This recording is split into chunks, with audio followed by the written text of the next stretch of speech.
Om Sri Mata Saranam Mama, Om Sri Aurobindo Saranam Mama. Welcome, good morning. Here we are going to have a brief discussion on religion is always imperfect. Sri Aurobindo. That is taken from Sri Aurobindo's message. Sri Aurobindo describes, Sri Aurobindo is confident that religion is always imperfect. At best, it can change the surface nature, but it can't modify the inside. So far, religion is concerned, it is in a position to save. Of course, it has saved a number of souls, but it is unable yet to spiritualize the mankind. Very much limited in its action, in its sphere. So here we are here to discuss on religion. Religion is always imperfect because it is a mixture of man's spirituality with the endeavors. Always imperfect. In the course, it is always imperfect. Always imperfect in the sense, Mother course here in the course. So it is a mixture of man's spirituality with his endeavors that come in trying to sublimate ignorantly his lower nature. Sublimate ignorantly his lower nature.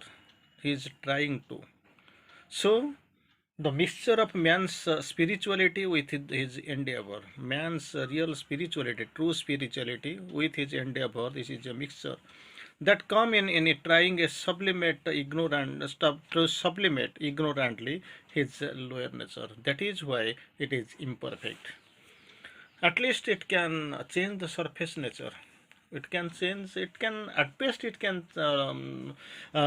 change the surface nature, but it is very difficult for it to penetrate into the depths. So again, Sri Aurobindo course another way, from another angle, Sri Aurobindo describes. So it can best modify only the surface of the nature. That's what already we have discussed.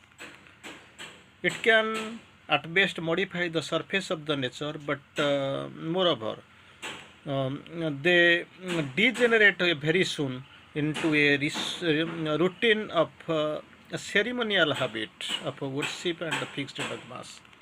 That's what. Initially, it has got its value. Jada jada hi dharmasya glanirvavati bharata abhithanam adharmasya tadatmanam sujamyam परित्राणय साधूनां विनाशाय च दुष्कृतं धर्म संस्थापनार्थाय संभवामि जुगे जुगे. So it is there.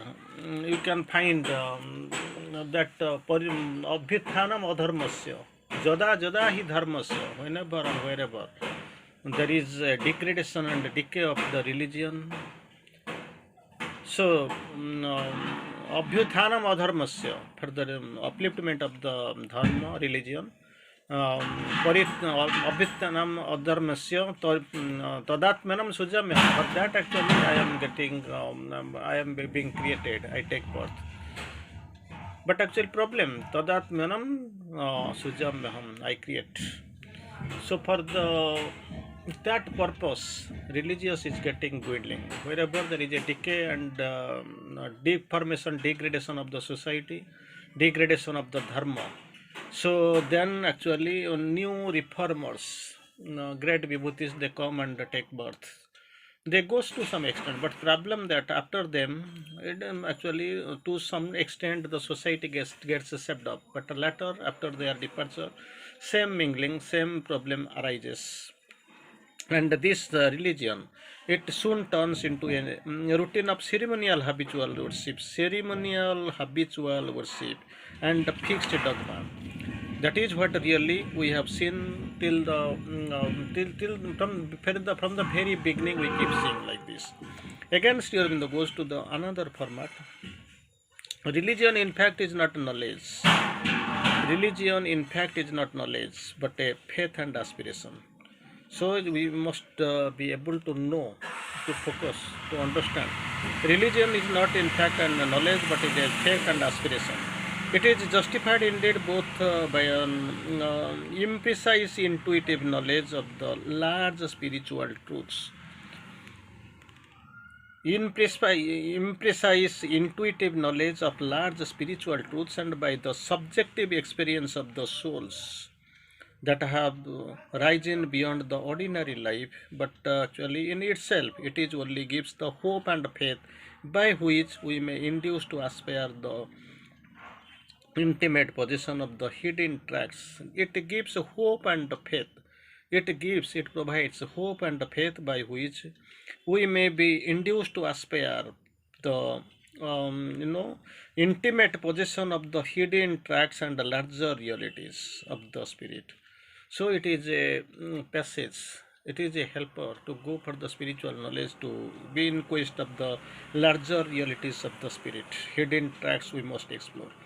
That we turn always to the few distinct truths and symbols and the particular discipline of religion into the hard and fast dogmas. That's what we do.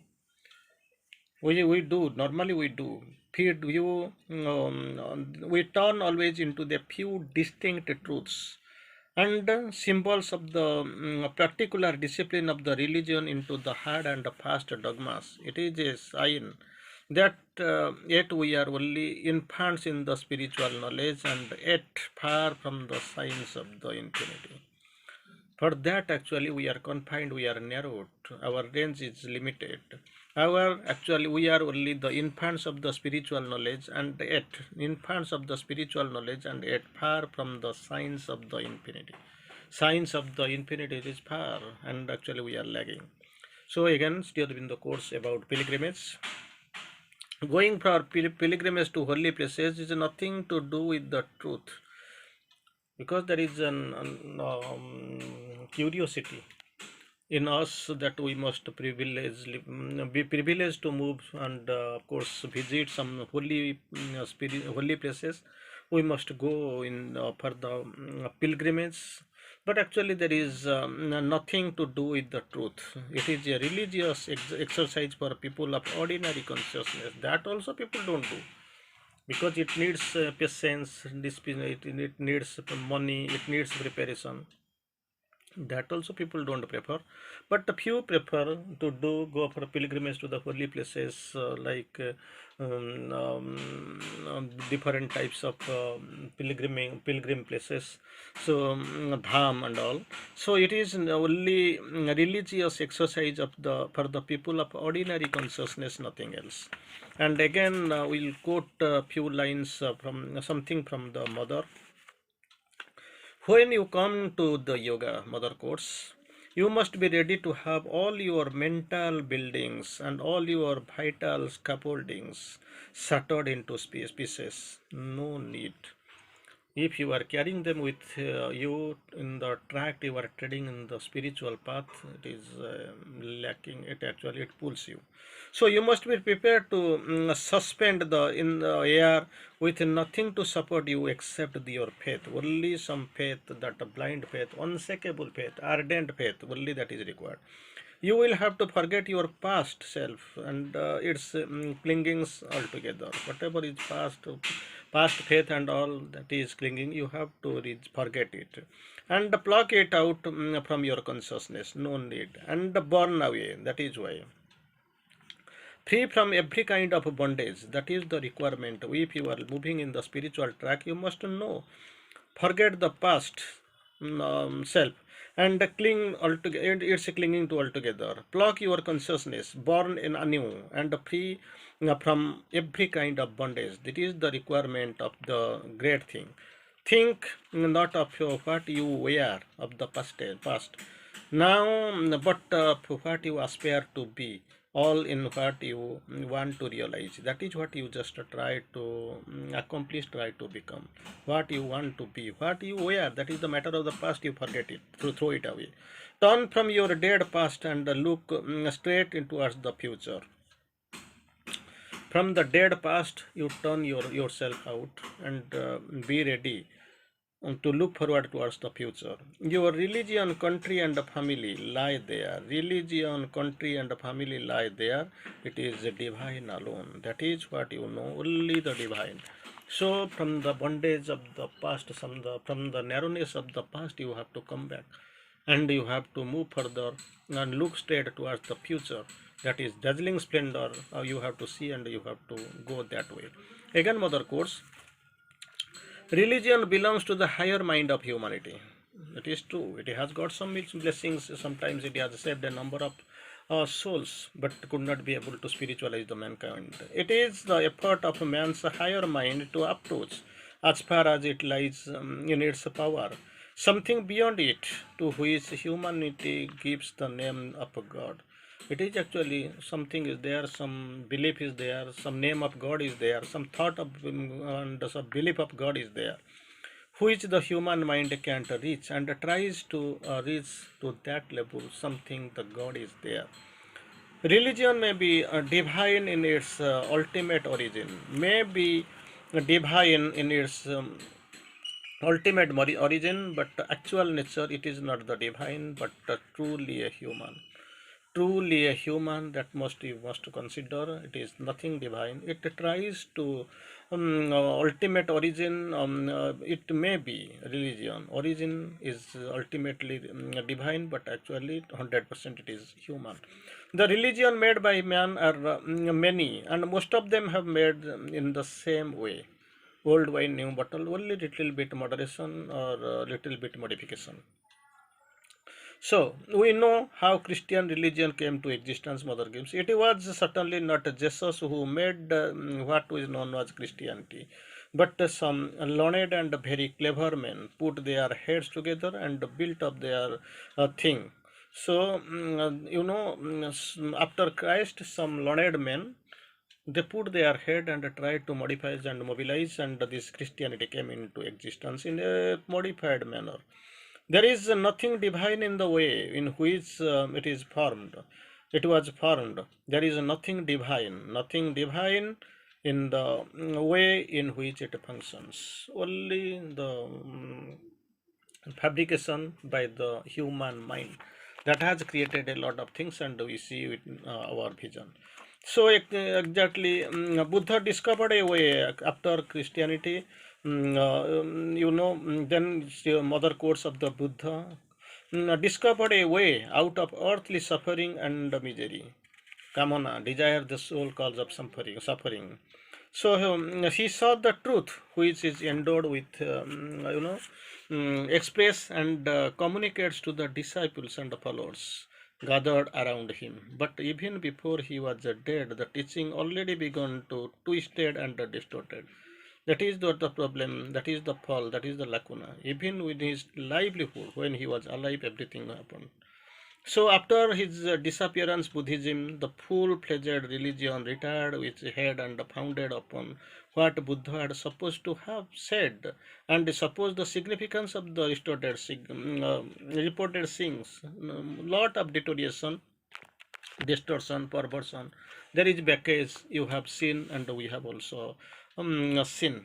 So the teacher then actually we have seen the same fate overtook the teaching of Christ. All religions have each the same story to tell. The teacher comes and reveals the truth, but the men seize upon it and trade upon it, seize upon it and trade upon it, and almost no political organization of ourselves. We try to deflect, distort, and of course, distortion, perversion. It takes place. That's what we have seen. Then we can find, you can say with the inner truth, this is my family, my country, my religion. That is what we have chosen. So we can go a little bit further, and we will see the greatness of spiritual truth. Mother tries to explain. The greatness of the spiritual truth is not in numbers. The average man is drawn towards those who make great pretensions. Those who make greater pretensions need to proclaim loudly and to advertise. For otherwise, they would not attract a great number of people. That advertisement in the name of spiritualism they do. And finally, we find that the religion is everything, but actually, it is totally a hollow golf like structure we see, and it can at best modify the surface, but it can't penetrate and change the inside of the nature. Thank you. Time to conclude. Bande Matram.